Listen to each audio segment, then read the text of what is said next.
శ్రీపురం సుభిక్షమైన గ్రామం. ఊళ్ళో నిత్యం ధనలక్ష్మి ధాన్యలక్ష్మి తాండవిస్తూ ఉండేవారు. ఊరి పెద్ద రావు బహదూర్ జమీందార్ గారు. ఊళ్ళో అతని మాటకి ఎదురే లేదు. ఎవరి ఇంట ఏ సమస్య ఏర్పడినా రావుగారి చేతి మీదుగానే అది పరిష్కారం కావాల్సిందే. గ్రామస్తులు నిరక్షరాస్యులు కావటం చేత ఆ గ్రామానికి అమరిన సదుపాయాలన్నింటికీ కూడా జమీందార్ గారే బాధ్యుడని చెప్పాలి. అలా ఏర్పడిన సదుపాయాలలో ఒకటి అమ్మవారి గుడి. ఆ దేవాలయ నిర్మాణంలో ప్రతి గ్రామస్తుడి సొమ్ము అంతో ఇంతో పడింది. గ్రామస్తులు ఏటా ఇచ్చిన చందాలతో అమ్మవారికి దాదాపు 1,00,000 రూపాయలు విలువ చేసే నగకట్టు ఏర్పడింది. అమ్మవారికి నగని అలంకరించిన రోజున చుట్టుపక్కల కొన్ని ఆమడల దూరం నుంచి జనం వచ్చి ఎగబడి చూస్తూ ఉండేవారు. జమీందారు గారి ధర్మమా అంటూ ఆ ప్రాంతాలలో అంతకు మించిన గొప్ప గుడి ఏదీ లేదు. గుడి లోపల విలువైన నగకట్టు ఉన్న కారణం చేత గుడికి బలమైన తాళం ఉండేది. దాని తాళపు చెవి గుడి తెరిచి ఉన్నప్పుడు పూజారి వద్ద, మిగతా వేళల జమీందారు గారి వద్ద ఉండేది. దేవాలయంతో రావుగారి కీర్తి విన్నుముట్టింది. గ్రామస్తులకి ఆయన అమ్మవారి ప్రతినిధిలాగా కనిపించేవాడు. ఉన్నట్టుండి ఒక రాత్రి అమ్మవారి నగలు కాస్త మాయమైపోయాయి. గుడి తలుపులు తెరుస్తూనే ఈ సంగతి గమనించిన పూజారి తలబాదుకుంటూ ఆయన వెళ్ళి రావుగారితో ఈ మాట చెబితే రావుగారు తన చెవుల్ని తానే నమ్మలేకపోయాడు. ఆయన వెంటనే పైబట్టా కప్పుకుని గుడికేసి పరిగెత్తాడు. ఈ సంగతి ఊరంతా గుప్పుమంది. ఊరివారు అందరూ కూడా గుడి దగ్గరికి చేరారు. అందరి ముఖాన విచారం తాండవిస్తూ ఉంది. అందరూ ఎంతో భక్తితో చందాలు వేసుకుని అమ్మవారి కోసం చేయించిన 1,00,000 రూపాయల నగలు మాయమయ్యాయి అంటే మాటలా? జమీందారు పూజారి తప్ప ఆ నగల్ని మరో మనిషి తాకనే లేడు.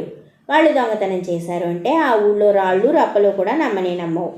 మూడోవాడు ఎవడో దొంగిలించాడు అంటే దొంగతనం ఎలా జరిగింది ఊహించడానికి కూడా వీలు లేకుండా ఉంది. జమీందారు గారి జనాన్ని తోసుకుంటూ అమ్మవారి విగ్రహం ముందుకి వచ్చి చేతులెత్తి దండం పెట్టి, తల్లి ఇదేం దురన్యాయం, మేమంతా ఏం పాపం చేయటం చేత ఈ ద్రోహం జరిగింది, ఈ దొంగతనం చేసిన వాడు ఎవడో నువ్వే చెప్పాలి, వాణ్ణి ముక్కలు ముక్కలుగా నరికేస్తాను అన్నాడు ఆవేదనతో.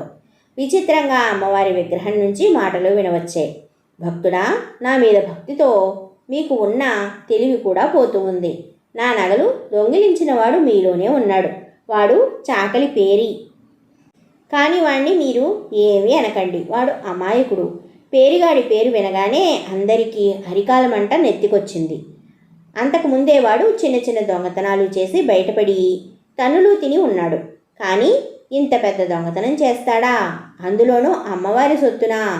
వెంటనే చాకలి పేరిగాడిని బరబరా ఆలయానికి లాక్కొచ్చారు. వాడు తన మీదకి వచ్చిన నేరం విని నాకేం తెలియదు బాబు అని కేకలు పెట్టసాగాడు. జమీందారు వాడి పీక పట్టుకుని, ఒరేయ్, అమ్మవారు నిన్నేం అనద్దు అంది. అంతటి దయగల తల్లి సొత్తు అపహరిస్తావా? ఎక్కడ దాచావో చెప్పు అని వెంటనే అని వాణ్ణి నిలేసి అడిగాడు. ఎన్ని విధాలు అడిగినా సరే పేరిగాడు దొంగతనం చేశానని ఒప్పుకోలేదు. చివరికి జమీందారు వాణ్ణి గుడిలోకి నెట్టి జాగ్రత్తగా ఆలోచించుకో, అమ్మవారికి ఆగ్రహం తెప్పించావు అంటే నెత్తురు కప్పుకు చస్తావు అని పేరిగాడిని హెచ్చరిస్తూ గుడికి తాళం వేసేశాడు. మర్నాడు జమీందారు స్వయంగా వచ్చి గుడి తలుపులు తెరిచేసరికి పేరిగాడు నిజంగానే నెత్తురు మడుగులో చచ్చిపడి ఉన్నాడు. నగల ఆచూకీ పేరిగాడి ద్వారా తెలుసుకుందామని ఆశించిన ప్రజలకి ఆశాభంగం కలిగింది. శవాన్ని బయటికి తీసి గుడిని శుభ్రంగా కడిగించి పుణ్యవచనం చేశారు. కొంతకాలం గడిచాక రావుగారు అందరినీ సమావేశపరిచి, చూడండి, జరిగిందేదో జరిగిపోయింది. పోయిన నగలు పేరిగాడి ప్రాణాలు మళ్ళీ తిరిగిరావు. రాత్రి అమ్మవారు బోసి మెడతోనూ బోసి చేతులతోనూ నాకు కళ్ళులో కనిపించింది. నన్ను ఇలాగే ఉంచుతారట్రా, మళ్ళీ నాకు నగలు పెట్టండి అని నాతో చెప్పింది. 100 రాళ్ళు పేర్చితే ఒక గుట్ట అవుతుంది, ఏమంటారు అన్నాడు. మళ్ళీ చందాలు వేసుకుని అమ్మవారికి నగలు ఏర్పాటు చేయడానికి గాను అందరూ ఒప్పుకున్నారు. త్వరలోనే అమ్మవారికి నగలు ఏర్పాటు పడ్డాయి. కానీ ఏడాది తిరగకుండానే అమ్మవారి నగలు మళ్ళీ మాయమయ్యాయి. ఊరు అట్టుడిగిపోయింది. గ్రామానికి ఏదో చెడు దాపరించిందని, మళ్ళీ ఎవరికో మూడిందని అనుకుంటూ గ్రామస్తులు దేవాలయం దగ్గరికి చేరారు. రావుగారు దేవతకి చేతులెత్తి నమస్కరించి, తల్లి, నీ నగల్ని మేం మళ్ళీ కాపాడలేకపోయాం, ఎందుకు మమ్మల్ని ఇలా శిక్షిస్తున్నావు ఈసారి ఇలాంటి దుర్మార్గానికి ఒడిగట్టిన దుర్మార్గుడెవడో దయచేసి చెప్పు అని వేడుకున్నాడు. అమ్మవారు పలకలేదు ఉలకలేదు. జమీందారు ఆత్మహత్యకి తలపడి బొడ్డులో నుంచి చురకత్తి తీసి తనకి తానే పొడుచుకోబోయాడు. అందరూ హాహాకారాలు చేశారు. అంతలోనే విగ్రహం నుంచి మాటలు వినబడ్డాయి. నువ్వు చావకు, ఈ ఊరి నుంచి నేనే పోవాలనుకుంటూ ఉన్నాను. మీలో దుర్మార్గులు ఉన్నారు. ఈసారి నగలు గాజేసిన వాడు చాకలి బుచ్చిగాడు. బుచ్చిగాడు పేరు వింటూనే కొందరు వాడి కోసం అక్కడి నుంచి పరిగెత్తుకుంటూ వాడి ఇంటికి వెళ్ళారు. రావుగారు మిగిలిన వాళ్లతో, బుచ్చిగాడిని ఎవరు ఏమనద్దు, ఈసారి చాకలి బుచ్చిగాడు చావకూడదు, ఎందుకంటే మళ్ళీ 1,00,000 రూపాయల నగలు మనం తేగలమా అన్నాడు. కానీ ఆయన అనుకున్నట్టు జరగనేలేదు. బుచ్చిగాడి కోసం వెళ్ళిన వాళ్ళు తిరిగి వచ్చి బుచ్చిగాడు క్రితం రాత్రే బలవన్మరణం పొందినట్టు చెప్పారు. ఈ మాట వింటూనే రావుగారు కుప్పకూలిపోయాడు. ఆయన స్పృహ తప్పి పడిపోయి ఎన్ని సేద్యోపచారాలు చేసినా కూడా తెలివి తెచ్చుకోలేకపోయాడు. చివరికి గ్రామస్తులు మళ్ళీ చందాలు వేసుకుని అమ్మవారికి నగలు చేయిస్తామని మొక్కుకున్నాకనే ఆయనకి కాస్త ఉపశమనం కలిగి కళ్ళు తెరిచాడు. వాళ్ళు ఇలా మొక్కుకున్నామని చెప్పగానే రావుగారు వాళ్ళని మందలిస్తూ, మీకేమైనా మతిపోయిందా? నా ఒక్కడి ప్రాణం కోసం మీ ఇళ్ళన్నీ గొల్ల చేసుకుంటారా అన్నాడు. అదేం మాటండి, మీరు చల్లగా ఉంటేనే కదా మాకు ఇళ్ళు వాకిళ్ళు అన్నారు గ్రామస్తులు. అమ్మవారికి 3వసారి నగల ఏర్పాటు చేయడం జరిగింది. కానీ ఈ నగలు పోవన్న నమ్మకం ఎవ్వరికీ లేదు. పూజారి కూతురు వాణి చాలా చురుకైన పిల్ల. ఆమె మోసం జరుగుతూ ఉందని అమ్మవారు పలకటం అసంభవమని గ్రహించింది. బంగారం మాయమైన తర్వాత దొంగగా చెప్పబడిన వాళ్ళు చావటం కూడా ఆమెకి అనుమానాస్పదంగానే తోచింది. ఎవరో దేవతని అడ్డుపెట్టుకుని నాటకం ఆడుతూ ఉన్నారు అని ఈ మాట అంటే పూజారి ఒప్పుకోలేదు. అతనికి అమ్మవారి మీద అపారమైన విశ్వాసం. ఈ సమయంలో చిన్నడు తన కుక్కతోటి ఆ ఊరు వచ్చాడు. ఊళ్ళో వాళ్ళ గురించి ఇదివరకే విని ఊళ్ళో వాడికి స్వాగతం చెప్పారు. చిన్నడు తిన్నగా వచ్చి గుడిలోనే మకం పెట్టాడు. వాణి వాడి గురించి కూడా విని ఉంది. అంచేత వాణి గుడికి వచ్చి వాణ్ణి పలకరించింది. వాడికి జరిగిందంతా చెప్పింది. అంతా చెప్పి ఆమె, నువ్వు ఈసారి నగలు పోకుండా చూడాలి, అంతేకాదు ఆ నగల్ని ఎవరైతే దొంగతనం చేస్తూ ఉన్నారో ఆ దొంగను కూడా బయట పెట్టాలి, లేకపోతే మళ్ళీ నగలు పోవటమే కాక మరొక అమాయకుడి ప్రాణాలు కూడా పోతాయి అంది. చిన్నడు కాసేపు ఆలోచించి గుడి తాళాలు ఎవరి దగ్గర ఉంటాయి అని అడిగాడు. మా నాన్న రోజు సాయంకాలం అమ్మవారికి దీపారాధన చేసి తాళం వేసి తాళపు చెవుల్ని జమీందారు గారికి ఇస్తాడు అంది వాణి. ఇంకేం, ఈరోజు దీపారాధన నువ్వు చెయ్యి, తాళాలు తెచ్చి నగలన్నీ జాగ్రత్తగా దాచేయి. మీ నాన్నకి అనుమానం కలగకుండా ఈ పని చేశావు అంటే మిగిలినది నేను చూస్తాను అంటూ చిన్నడు తన పథకం అంతా వాణికి వివరించాడు. వాణి ఆ రోజున దీపారాధన చేస్తానంటూ తాళపు చెవులతో సహా గుడికి వెళ్ళి పరిగెట్టుకుంటూ రొప్పుతూ తండ్రి దగ్గరికి వచ్చి, నాన్న, అమ్మవారి నగలు మళ్ళీ మాయమయ్యాయి, చూదువు గాని రా అంది. పూజారి ఆదరా బాదరా గుడికి వెళ్ళి అమ్మవారి నగలు మాయమైన సంగతి కళ్ళారా చూసి రావుగారి వద్దకి వెళ్ళి ఆ వార్త చెప్పాడు. రావుగారి కళ్ళు చింతలిప్పుల్లా అయ్యాయి. ఆయన గుడికి వచ్చి చూశాడు. నగలు లేని మాట నిజమే. పట్టపగలే నగలు మాయమయ్యాయంటే నీకు తెలియకుండా ఎలా జరిగింది అంటూ ఆయన పూజారిని చురచురా చూశాడు. పూజారికి నాలుక పిడచకట్టుకుపోయింది. రావుగారు అటు ఇటు పచారులు చేస్తూ ఆలోచించసాగాడు. క్షణాల మీద వార్త ఊరంతా పొక్కిపోయింది. మళ్ళీ ఎవరికో చావు మూడింది. ఎన్నిసార్లు దొంగతనం చేసిన వాడు చస్తూ ఉన్నా ఇంకా దొంగతనం జరుగుతూనే ఉంది. ఎంత ధైర్యం! అమ్మవారితో చెలగాటమా? ఆ రాత్రి గడవనిచ్చి మర్నాడు తెల్లవారగానే జనమందరూ కూడా గుడి దగ్గర చేరారు. రావుగారు దొంగ ఎవరిని అమ్మవారిని అడిగాడు. అమ్మవారు మళ్ళీ పలికింది, ఇక మీద నేను పలికేది లేదు. మీలో పరమ దుర్మార్గులు ఉన్నారు. ఇక నాకు నగలు చేయించబోమని మాట ఇస్తే దొంగ పేరు చెప్తాను అంది. అందరూ అమ్మవారి మాటకి సరే అన్నారు.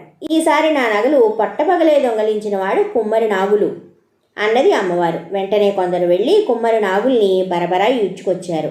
అక్కడే ఉన్న చిన్నడు జనంతో, ఉండండి ఉండండి, ఎందుకో ఈసారి అమ్మవారు అబద్ధం ఆడింది, అసలు సంగతి నేను తేలుస్తాను అంటూ విగ్రహం కేసి తిరిగి, చూడు తల్లి, జాగ్రత్తగా ఆలోచించుకుని మరీ చెప్పు, నగలు తీసినవాడు నిజంగా నాగులే అంటావా అన్నాడు.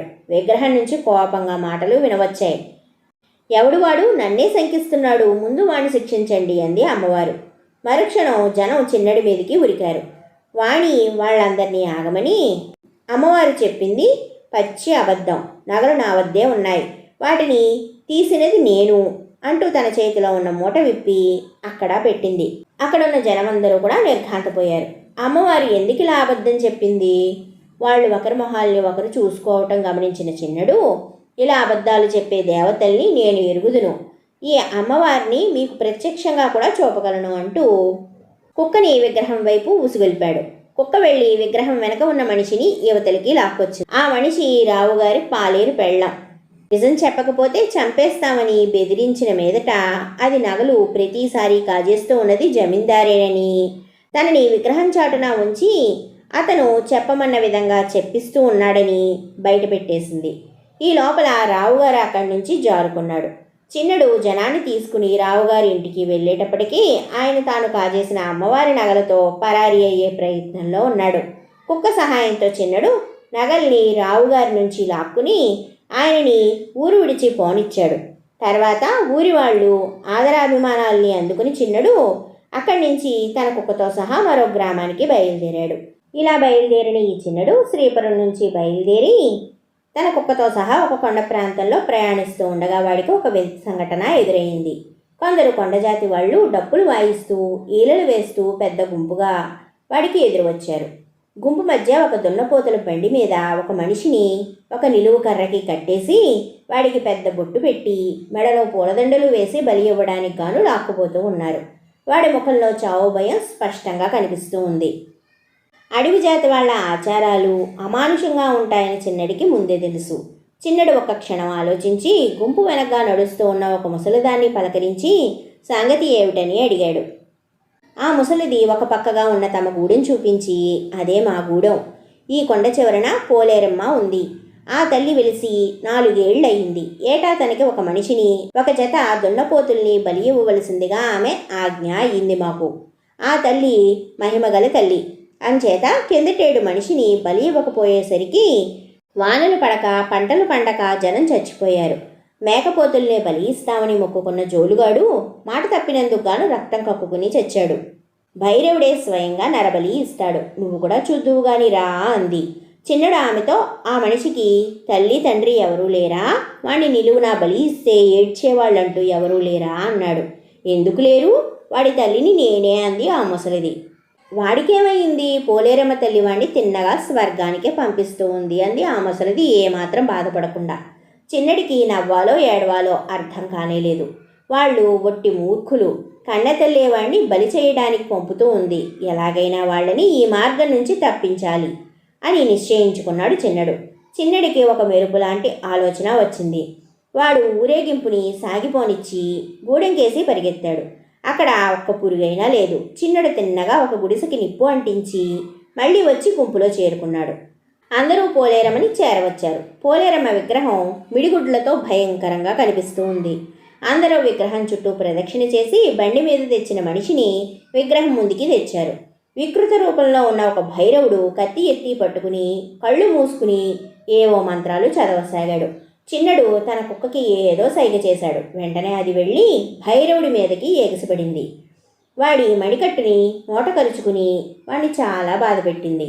వాడిని వెనక్కి లాగేసింది. క్షణం పాటు భైరవుడితో పాటు అక్కడ ఉన్న వాళ్ళందరూ కూడా బిత్తరపోయి చూస్తూ ఉన్నారు. ఏదో అపరాధం జరిగి ఉంటుంది అన్నాడు భైరవుడు. వెంటనే చిన్నడు వాడితో, సరిగ్గా గ్రహించో, ఆ అపరాధం ఏమిటో నేను చెప్తాను విను అంటూ ఇలా చెప్పాడు. మాది ముత్యాలపురం. పోలేరమ్మ, మారెమ్మ, మైసమ్మ వీళ్ళంతా పుట్టింది మా ఊళ్ళోనే. అందరిలోనూ గొప్పది పోలేరమ్మే.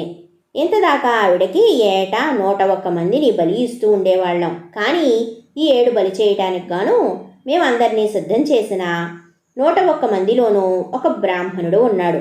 బలి చేయబోతూ ఉండగా ఆ బ్రాహ్మణుడు భైరవుడితో, గత రాత్రి పోలేరమ్మకి నాకు పెళ్ళయింది.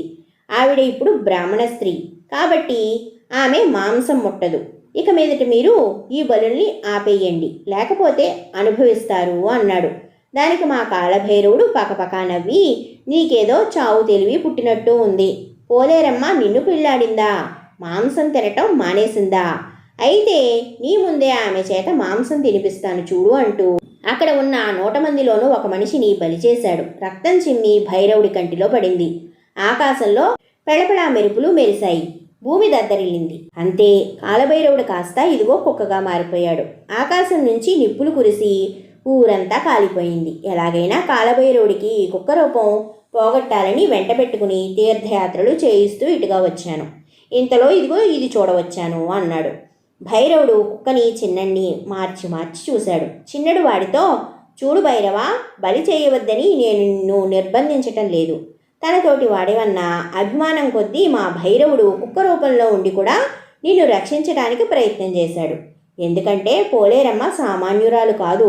ఆ మాట నీకు తెలుసు కదా. ఆమె చిన్నప్పుడే పెళ్లిలో తన మొగుణ్ణి మింగిందంటారు.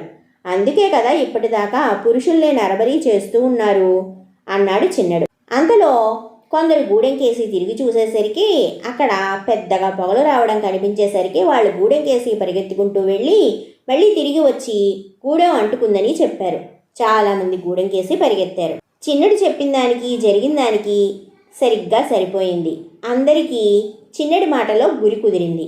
భైరవుడు కత్తి దూరంగా విసిరేసి కుక్క కాళ్ళ మీద పడి, కాలభైరవా, నీ మేలు నేను జన్మ జన్మలకి మర్చిపోను. కుక్క రూపం రాకుండా నన్ను రక్షించవు చాలు.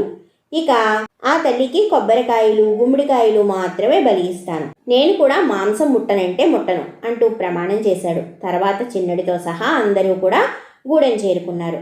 ఎక్కువ నష్టం జరగలేదు కానీ 2 గుడిసెలు మాత్రం కాలిపోయాయి. కాలిన గుడిసెలు తిరిగి కట్టుకోవచ్చు కానీ పోయిన ప్రాణం తిరిగి రాదు కదా. అంచేత తాను చేసినప్పటికి చిన్నడు అట్టే పశ్చాత్తాపపడలేదు. వాడు మళ్ళీ తన కుక్కతో సహా ఇంకో ప్రాంతానికి అక్కడి నుంచి సాగిపోయాడు. ఇలా చిన్నడు తన జీవిత పర్యంతం ఎన్నో సమస్యల్ని పరిష్కరిస్తూ జీవితాన్ని వెళ్ళబుచ్చాడు. కథ కంచికి మనం ఇంటికి కథ మీ అందరినీ కూడా ఆకట్టుకుంది అనుకుంటూ ఉన్నాను. మా కథని తప్పనిసరిగా లైక్ చేసి షేర్ చేసి కామెంట్ చేయండి. మీరు కనుక ఇదే మొదటిసారిగా మా ఉమా చందమామ కథల ఛానల్ చూస్తూ ఉన్నట్లయితే మా ఛానల్ సబ్స్క్రైబ్ చేసుకుని పక్కనే ఉన్న బెల్ ఐకాన్ యాక్టివేట్ చేసుకోవడం మర్చిపోకండి. మనం తిరిగి మరొక మంచి చందమామ కథతో మళ్ళీ కలుసుకుందాం.